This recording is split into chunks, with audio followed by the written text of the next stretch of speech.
سال پہلے بلکہ اور پہلے یہ تنظیم قائم ہوئی اور اسی تنظیم افکار رضا جس کے ارکان اتر دیناجپور کے طلبا، اسی تنظیم کے زیر اہتمام یہ 8واں مسابقہ حفظ حدیث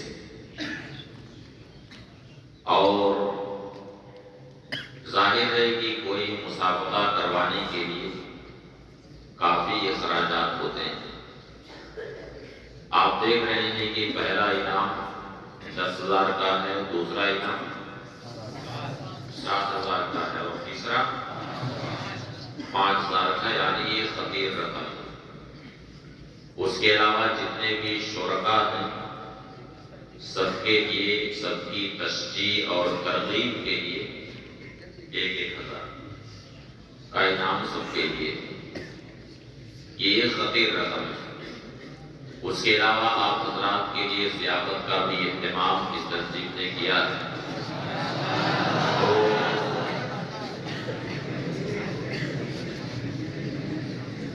یہ ایک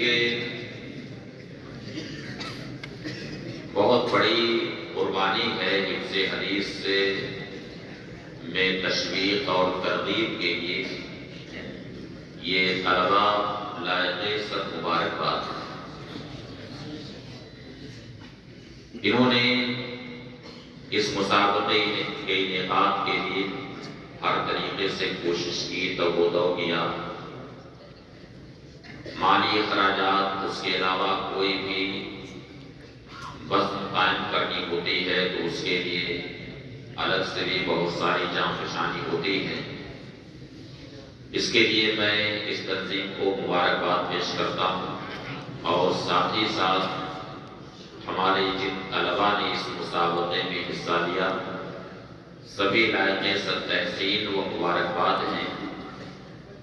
ان اساتذہ کے سامنے اور وہ بھی جامعہ اشرفیہ کے جو چیدہ اساتذہ ہیں ان کے سامنے سوالات کے جوابات دینا اور پھر یہ طلباء انہیں گھیرے ہوئے ہیں، ایسے میں پوری جرأت و ہمت کے ساتھ جواب دینا یہ بہت بڑی بات ہے۔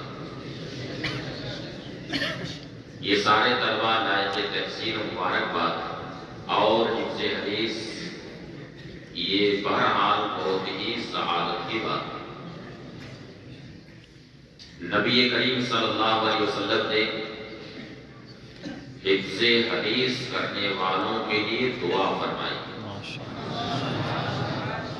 اور وہ حدیث بہت مشہور ہے کہ نذر اللہ عبدا سمع مقالتی فحفظها ووعاها وأداها فرب عامل فقہ غیر فقیہ ورب عامل فقہ الی من هو افقہ منہ۔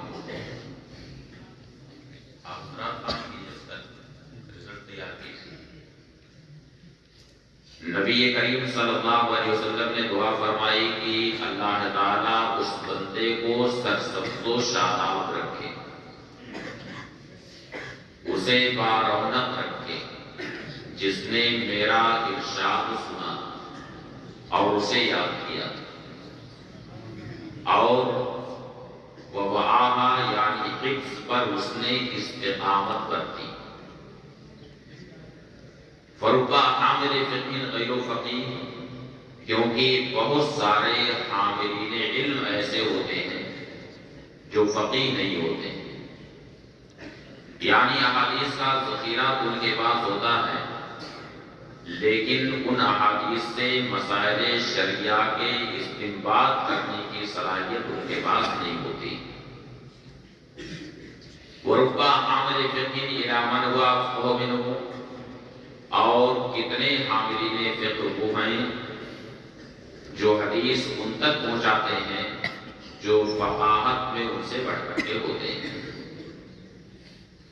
اس حدیث شریف کے تحت بڑے مشہور محدث ہیں حضرت امام سفیان ابن عیینہ رضی اللہ تعالی۔ سفیان نام کے دو محدث ہیں، ایک سفیان ثوری اور ایک سفیان ابن عیینہ۔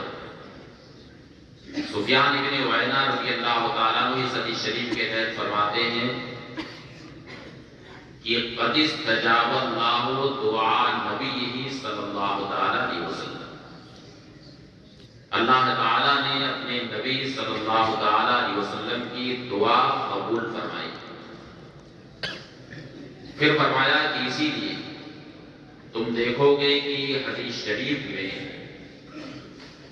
جو اشتغال رکھتے ہیں، اس کے درس و تعلم میں جو مشغول رہتے ہیں، تمہیں ایسے لوگوں کے چہروں پر رونق ضرور نظر آئے۔ اللہ تعالیٰ نے یہ دعا قبول فرمائی، اس لیے جن لوگوں نے حدیث شریف کو حفظ کیا، اس کا استحضار کیا، وہ سارے طلبہ لائق صد مبارکباد۔ اور اگر حدیث شریف سند کے ساتھ یاد کی جائے تو یہ اور بڑی بات ہے، کیونکہ سندوں کے تعلق سے محدثین نے بہت ہی زور دیا۔ کسی نے فرمایا الاسناد من الدین، یعنی سند دین سے، لولا الاسناد لقال من شاء ما شاء، یعنی اگر سند نہ ہوتی تو آدمی جو چاہتا کہتا۔ اس لیے حدیث شریف یعنی متن حدیث حفظ کرنے کے ساتھ اگر سند بھی یاد کر لی جائے تو یہ بہت بڑی بات ہے۔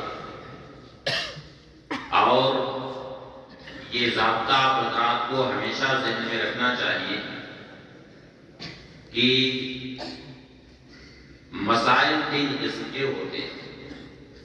کچھ مسائل وہ ہوتے ہیں جو اعتقادی ہوتے ہیں، جن کا تعلق عقیدے سے۔